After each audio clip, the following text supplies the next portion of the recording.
പ്രിയമുള്ള വിദ്യാർത്ഥികളെ, എല്ലാവർക്കും ഓൺലൈൻ ക്ലാസ്സിലേക്ക് സ്വാഗതം. ഇന്ന് നമ്മൾ ചർച്ച ചെയ്യുന്നത് steps in the preparation of income and expenditure account.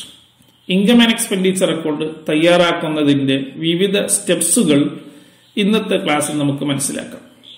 ഒരു ഇൻകം ആൻഡ് എക്സ്പെൻഡിച്ചർ അക്കൗണ്ട് തയ്യാറാക്കുന്നത് റെസീപ്റ്റ്സ് ആൻഡ് പേയ്മെന്റ്സ് അക്കൗണ്ടിനെയും അതോടൊപ്പം നൽകിയിട്ടുള്ള ചില അഡ്ജസ്റ്റ്മെന്റുകളെയും അടിസ്ഥാനമാക്കിയാണ്.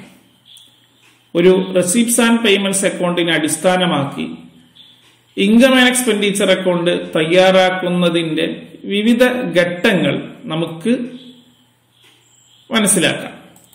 First one, read the receipts and payments account thoroughly. നമുക്ക് തന്നിട്ടുള്ള റെസീപ്റ്റ്സ് ആൻഡ് പേയ്മെന്റ്സ് അക്കൗണ്ട് കൃത്യമായി വായിച്ച് മനസ്സിലാക്കുക എന്നുള്ളതാണ് ഫസ്റ്റ് സ്റ്റെപ്സ്. നമുക്ക് തന്നിട്ടുള്ള റെസീപ്റ്റ്സ് ആൻഡ് പേയ്മെന്റ്സ് അക്കൗണ്ടിലെ ഓരോ ഐറ്റവും നമ്മൾ കൃത്യമായി മനസ്സിലാക്കുക. നിങ്ങൾക്ക് സ്ക്രീനിൽ ഒരു റെസീപ്റ്റ്സ് ആൻഡ് പേയ്മെന്റ്സ് അക്കൗണ്ടിന്റെ മാതൃക കാണാവുന്നതാണ്. അതിൽ ഡെബിറ്റ് സൈഡിൽ എല്ലാ റെസീപ്റ്റ്സുകളും ക്രെഡിറ്റ് സൈഡിൽ എല്ലാ പേയ്മെന്റ്സുകളും ഉൾക്കൊള്ളിച്ചിട്ടുണ്ട്. ഇവിടെ റെസീപ്റ്റ്സ് ഓൾ റെസീപ്റ്റ്സ് ആണ്, അതായത് ക്യാപിറ്റൽ റെസീപ്റ്റ്സും റവന്യൂ റെസീപ്റ്റ്സും ഉണ്ട്. അതോടൊപ്പം തന്നെ ക്യാപിറ്റൽ പേയ്മെന്റും റവന്യൂ പേയ്മെന്റും ക്രെഡിറ്റ് സൈഡിലും രേഖപ്പെടുത്തിയിട്ടുണ്ട്. അപ്പൊ ആദ്യ ഘട്ടം തന്നിട്ടുള്ള റെസീപ്റ്റ്സ് ആൻഡ് പേയ്മെന്റ്സ് അക്കൗണ്ട് കൃത്യമായി മനസ്സിലാക്കുക. Second step, exclude the opening and closing balance of cash in hand, cash at bank and overdraft. തന്നിട്ടുള്ള റെസീപ്റ്റ്സ് ആൻഡ് പേയ്മെന്റ്സ് അക്കൗണ്ടിൽ നിന്നും ക്യാഷ് ഇൻ ഹാൻഡിന്റെയും ക്യാഷ് അറ്റ് ബാങ്കിന്റെയും അതോടൊപ്പം തന്നെ ചില അവസരത്തിൽ ബാങ്ക് ഓവർ ഡ്രാഫ്റ്റിന്റെയും ഓപ്പണിംഗ് ബാലൻസും ക്ലോസിംഗ് ബാലൻസും നമ്മൾ ഒഴിവാക്കണം. അപ്പൊ നമുക്ക് നോക്കൂ, ക്വസ്റ്റ്യനിൽ opening balance of cash in ഹാൻഡും ക്യാഷ് ഇൻ ബാങ്കും ഉണ്ട്, closing balance of cash in hand ഉണ്ട്, അതോടൊപ്പം തന്നെ closing balance of bank overdraft ഉണ്ട്. രണ്ടാമത്തെ സ്റ്റെപ്പിൽ നമ്മൾ ചെയ്യുന്നത് തന്നിട്ടുള്ള റെസീപ്റ്റ്സ് ആൻഡ് പേയ്മെന്റ്സ് അക്കൗണ്ടിൽ നിന്നും opening and closing balance of cash in ഹാൻഡും ക്യാഷ് അറ്റ് ബാങ്കും ബാങ്ക് ഓവർ ഡ്രാഫ്റ്റും ഒഴിവാക്കുക എന്നുള്ളതാണ്. Then third step, exclude the capital receipts and capital payment. നമ്മൾ റെസീപ്റ്റ്സ് ആൻഡ് പേയ്മെന്റ്സ് അക്കൗണ്ടിൽ നിന്നും opening and closing cash in ഹാൻഡും ക്യാഷ് അറ്റ് ബാങ്കും ഒഴിവാക്കിയതിനു ശേഷം ഇനിയും റെസീപ്റ്റ് സൈഡിൽ ക്യാപിറ്റൽ റെസീപ്റ്റ്സും റവന്യൂ റെസീപ്റ്റ്സും ഉണ്ടായിരിക്കും. അതോടൊപ്പം തന്നെ പേയ്മെന്റ് സൈഡിൽ ക്യാപിറ്റൽ പേയ്മെന്റും റവന്യൂ പേയ്മെന്റുകളും ഉണ്ടായിരിക്കും. എന്തെല്ലാമാണ് capital payment, capital receipts, revenue payment, revenue receipts എന്ന് 2 ക്ലാസുകളിലായി വിവരിച്ചിരുന്നു. അത് ഒന്നുകൂടി ശ്രദ്ധിച്ച് കേട്ട് മനസ്സിലാക്കുന്നത് ഇൻകം ആൻഡ് എക്സ്പെൻഡിച്ചർ തയ്യാറാക്കാൻ നിങ്ങൾക്ക് കൂടുതൽ സഹായകമാകും.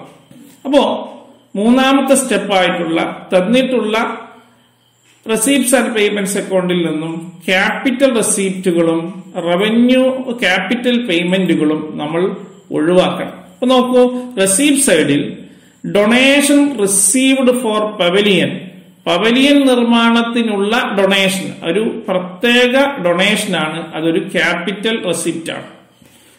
അതോടൊപ്പം തന്നെ നമുക്ക് പേയ്മെന്റ് സൈഡിൽ കാണാം ഫർണിച്ചർ പർച്ചേസ്, സ്പോർട്സ് എക്യുപ്മെന്റ്. ഇതെല്ലാം ഫർണിച്ചർ വാങ്ങിയത്, സ്പോർട്സ് എക്യുപ്മെന്റ് വാങ്ങാൻ ചിലവഴിച്ചത് ആ തുകകളാണ്. അതൊക്കെ എന്താണ്? ക്യാപിറ്റൽ പേയ്മെന്റുകളാണ്. അതോടൊപ്പം തന്നെ നമ്മൾ നോക്കൂ, billiard table purchase, construction of new tennis court. ഇതൊന്നും റവന്യൂ എക്സ്പെൻസുകളല്ല, അല്ലെങ്കിൽ റവന്യൂ പേയ്മെന്റുകളല്ല, പകരം ക്യാപിറ്റൽ പേയ്മെന്റുകളാണ്. അപ്പോ റെസീപ്റ്റ്സ് ആൻഡ് പേയ്മെന്റ്സ് അക്കൗണ്ടിൽ നിന്നും ക്യാപിറ്റൽ റെസീപ്റ്റ്സും ക്യാപിറ്റൽ പേയ്മെന്റും നമ്മൾ ഒഴിവാക്കണം. കാരണം ഇൻകം ആൻഡ് എക്സ്പെൻഡിച്ചർ അക്കൗണ്ടിൽ റവന്യൂ റെസീപ്റ്റ്സുകളും റവന്യൂ പേയ്മെന്റുകളും മാത്രമേ രേഖപ്പെടുത്തുകയുള്ളൂ. ഓക്കെ, അപ്പൊ നമ്മൾ തന്നിട്ടുള്ള ഡീറ്റെയിൽസിൽ നിന്നും ക്യാപിറ്റൽ റെസീപ്റ്റും ക്യാപിറ്റൽ പേയ്മെന്റും രേഖപ്പെടുത്തി. ഇപ്പൊ നോക്കൂ, നമ്മളുടെ റെസീപ്റ്റ്സ് ആൻഡ് പേയ്മെന്റ്സ് അക്കൗണ്ടിന്റെ ഡെബിറ്റ് സൈഡിലുള്ള ഐറ്റം എല്ലാം റവന്യൂ റെസീപ്റ്റ്സുകളാണ്. ക്രെഡിറ്റ് സൈഡിൽ കാണുന്നത് റവന്യൂ പേയ്മെന്റുകളാണ്. ഇനി അടുത്ത സ്റ്റെപ്പ്, നമുക്ക് തന്നിട്ടുള്ള റെസീപ്റ്റ്സ് ആൻഡ് പേയ്മെന്റ്സ് അക്കൗണ്ടിൽ കറന്റ് പീരീഡിലെയും പ്രീവിയസ് പീരീഡ് ഇയറിലെയും ഫ്യൂച്ചർ പീരീഡിലെയും എല്ലാ റെസീപ്റ്റ്സുകളും പേയ്മെന്റ്സുകളും ഉൾക്കൊള്ളിക്കും. നമ്മൾ റെസീപ്റ്റ്സ് ആൻഡ് പേയ്മെന്റ്സ് അക്കൗണ്ടുമായി ബന്ധപ്പെട്ട ക്ലാസ്സിൽ വിശദീകരിച്ചതാണ്.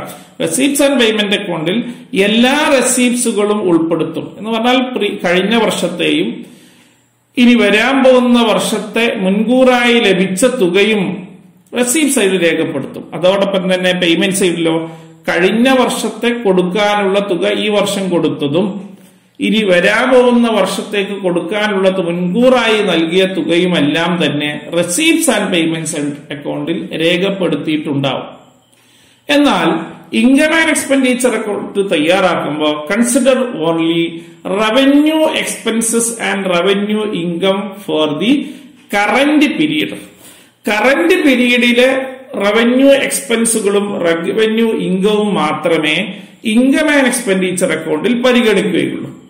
ഉദാഹരണം നിങ്ങൾ നോക്കൂ, നമുക്ക് തന്നിട്ടുള്ള റെസീപ്റ്റ്സ് ആൻഡ് പേയ്മെന്റ്സ് അക്കൗണ്ടിൽ 2013, 14, 14, 15, 15, 16 എന്നീ 3 വർഷങ്ങളിലെ സബ്സ്ക്രിപ്ഷൻ മെമ്പർമാരിൽ നിന്ന് ലഭിച്ച വരിസംഖ്യ ഉൾക്കൊള്ളിച്ചിട്ടുണ്ട്. എന്നാൽ കറന്റ് പീരീഡ് എന്ന് പറയുന്നത് 2014-15 ആണ്, 2014-15 ആണ്. ആയതുകൊണ്ട് ഒരു ഇൻകം ആൻഡ് എക്സ്പെൻഡിച്ചർ അക്കൗണ്ട് തയ്യാറാക്കുമ്പോൾ അതിൽ നിന്നും ഏതു മാത്രമേ പരിഗണിക്കുകയുള്ളൂ?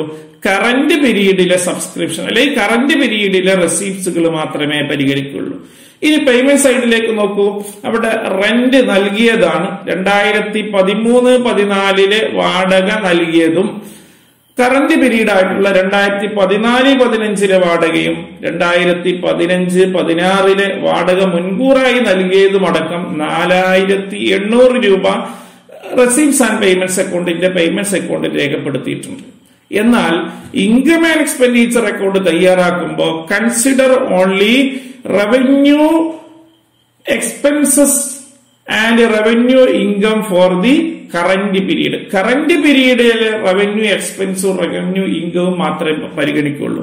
അപ്പൊ ഇവിടെ കറന്റ് പീരീഡിലെ റെന്റ് എന്ന് പറയുന്നത് 2014-15 3500 രൂപയാണ്. അപ്പോ ഒരു ഇൻകം ആൻഡ് എക്സ്പെൻഡിച്ചർ അക്കൗണ്ട് തയ്യാറാക്കുമ്പോൾ കറന്റ് പീരീഡിലെ റവന്യൂ എക്സ്പെൻസുകളും റവന്യൂ ഇൻകവും മാത്രമേ പരിഗണിക്കുകയുള്ളൂ. മറ്റു പ്രിസീഡിംഗ് ആൻഡ് സക്സീഡിംഗ് പീരീഡിലെ എല്ലാ ഐറ്റവും എക്സ്ക്ലൂഡ് ചെയ്യും, ഒഴിവാക്കും. അതൊരിക്കലും തന്നെ ഇൻകം ആൻഡ് എക്സ്പെൻഡിച്ചർ അക്കൗണ്ടിൽ ഉൾപ്പെടുത്തില്ല. പ്രിസീഡിംഗ് ഇയർ പീരീഡ് എന്ന് പറഞ്ഞാൽ കഴിഞ്ഞ വർഷത്തെ, സക്സീഡിംഗ് പീരീഡ് എന്ന് പറഞ്ഞാൽ ഇനി വരാൻ പോകുന്ന വർഷത്തെ. അപ്പോൾ വരാൻ പോകുന്ന വർഷത്തെ മുൻകൂറായി കൊടുത്തതോ മുൻകൂറായി ലഭിച്ചതോ കഴിഞ്ഞ വർഷത്തെ ഈ വർഷം ലഭിച്ചതോ ഈ വർഷം നൽകിയതും അത്തരത്തിലുള്ള പ്രിസീഡിംഗ് പീരീഡിലെയും സക്സീഡിംഗ് പീരീഡിലെയും അല്ലെങ്കിൽ പ്രീവിയസ് ഇയറിലെയും ഫ്യൂച്ചർ പീരീഡിലെയും ഐറ്റംസ് ഒന്നും തന്നെ ഇൻകം ആൻഡ് എക്സ്പെൻഡിച്ചർ അക്കൗണ്ടിൽ രേഖപ്പെടുത്തില്ല. പകരം കറന്റ് പീരീഡിലെ മാത്രമേ രേഖപ്പെടുത്തുകയുള്ളൂ. അടുത്ത step, all revenue expenses are entered on the debit side of income and expenditure account.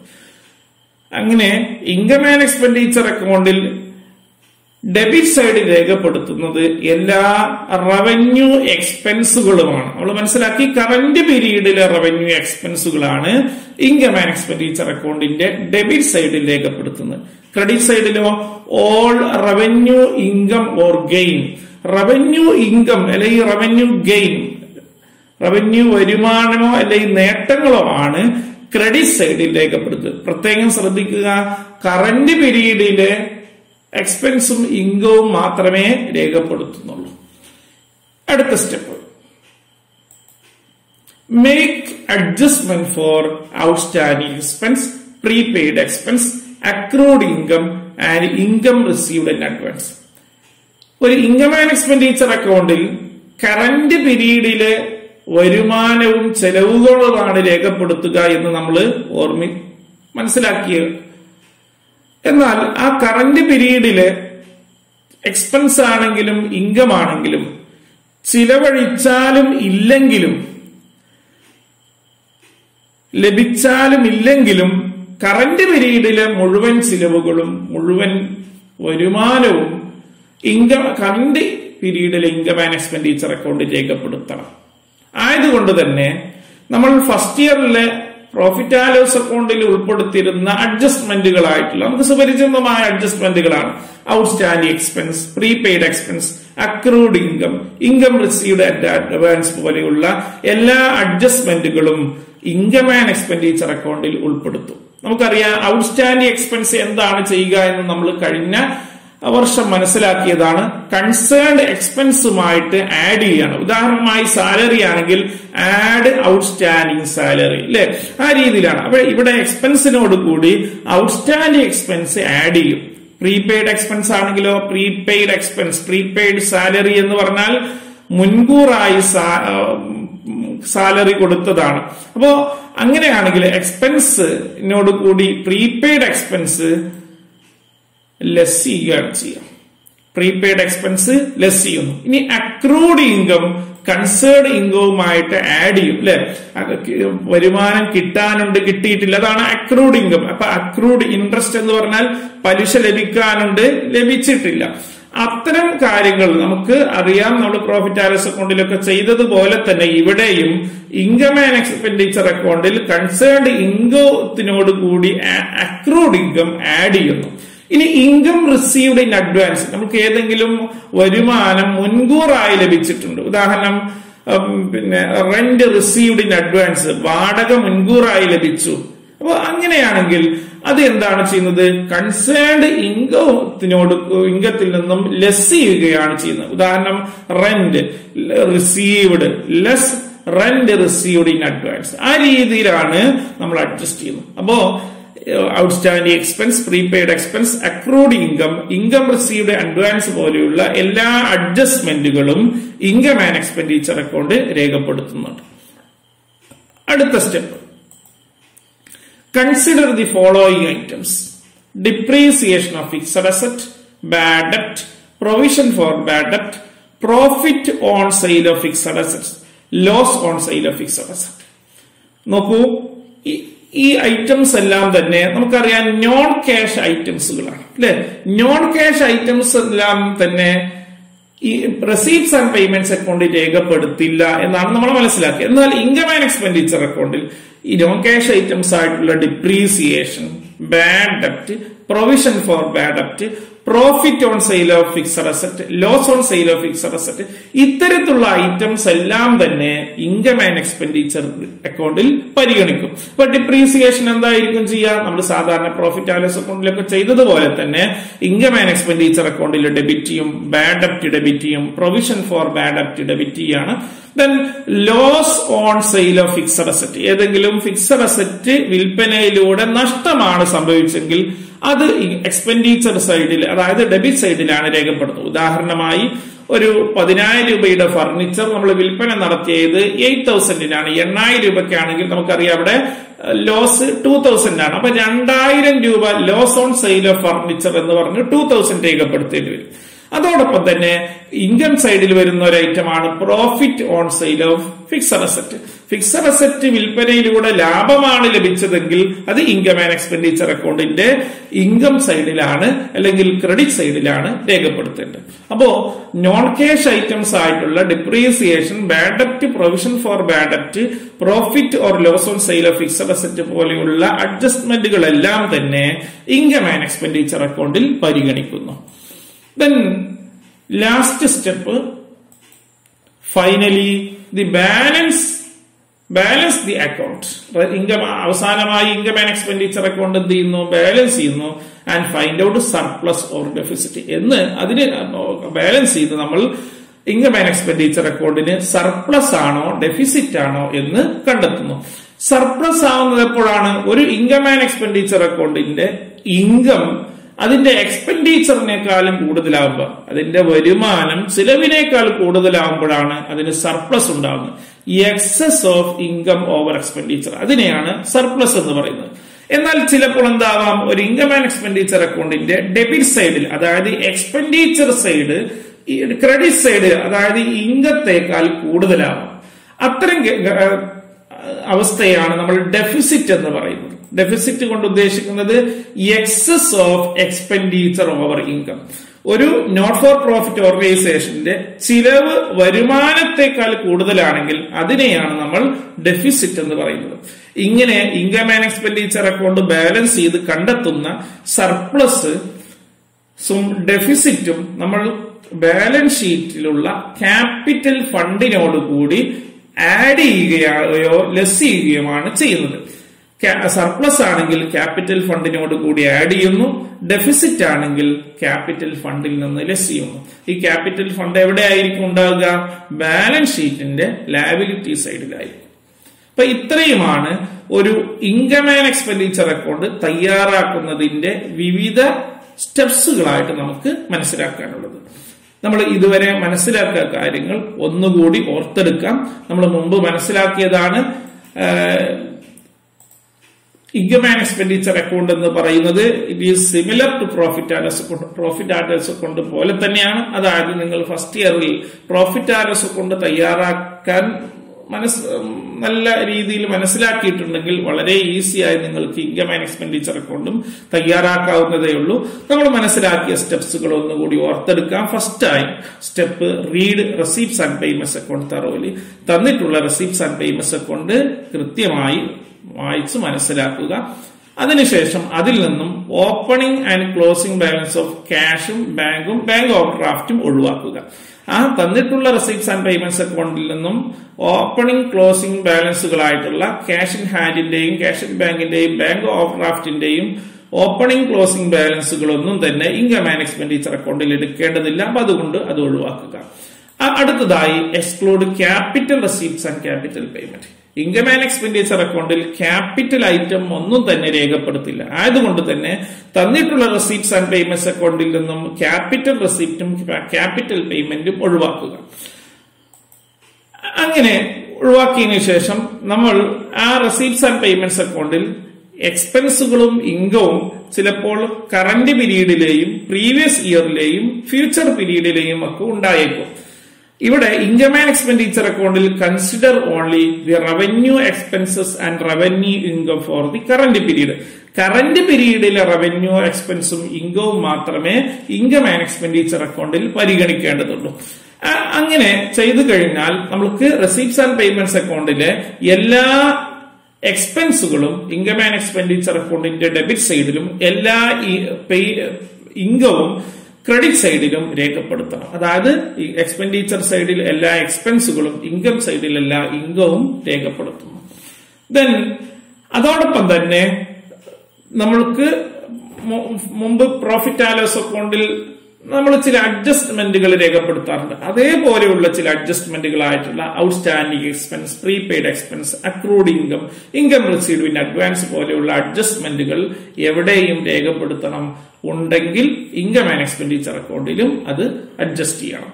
അതോടൊപ്പം തന്നെ ചില നോൺ ക്യാഷ് ഐറ്റംസ് ഉണ്ട്. അതാണ് depreciation, bad ഡെപ്റ്റ്, provision for bad ഡെപ്റ്റ്, profit on sale of fixed asset, loss on sale of fixed asset. ഇത്തരത്തിലുള്ള non cash ഐറ്റവും income and expenditure അക്കൗണ്ടിൽ രേഖപ്പെടുത്തേണ്ടതാണ്. എല്ലാ കാര്യങ്ങളും രേഖപ്പെടുത്തി കഴിഞ്ഞാൽ അവസാനമായി നമ്മൾ ബാലൻസ് ചെയ്യുന്നു. Income and expenditure account balance ചെയ്യുന്നു. ബാലൻസ് ചെയ്ത് നമുക്ക് ഇൻകം ആൻഡ് എക്സ്പെൻഡിച്ചർ അക്കൗണ്ടിന് സർപ്ലസ് ആണോ ഡെഫിസിറ്റ് ആണോ എന്ന് കണ്ടെത്തുന്നു. സർപ്ലസ് ആണെങ്കിലും ഡെഫിസിറ്റ് ആണെങ്കിലും നമ്മളത് ക്യാപിറ്റൽ ഫണ്ടിലേക്ക് ട്രാൻസ്ഫർ ചെയ്യുന്നു. ക്യാപിറ്റൽ ഫണ്ടിലേക്ക് സർപ്ലസ് ആണെങ്കിൽ ക്യാപിറ്റൽ ഫണ്ടിനോട് കൂടി ആഡ് ചെയ്യുന്നു. ഡെഫിസിറ്റ് ആണെങ്കിൽ ക്യാപിറ്റൽ ഫണ്ടിൽ നിന്ന് ലെസ് ചെയ്യുന്നു. ഇത്രയുമാണ് ഒരു ഇൻകം ആൻഡ് എക്സ്പെൻഡിച്ചർ അക്കൗണ്ട് തയ്യാറാക്കുന്നതിന്റെ സ്റ്റെപ്സുകളായിട്ട് നമുക്ക് മനസ്സിലാക്കാനുള്ളത്. ഈ ക്ലാസ് എല്ലാവർക്കും മനസ്സിലായി എന്ന് ഞാൻ വിചാരിക്കുന്നു. എന്തെങ്കിലും തരത്തിലുള്ള ഡൗട്ടുകൾ ഉണ്ടെങ്കിൽ കമന്റ് ചെയ്യാൻ മറക്കരുത്. Okay, thank you.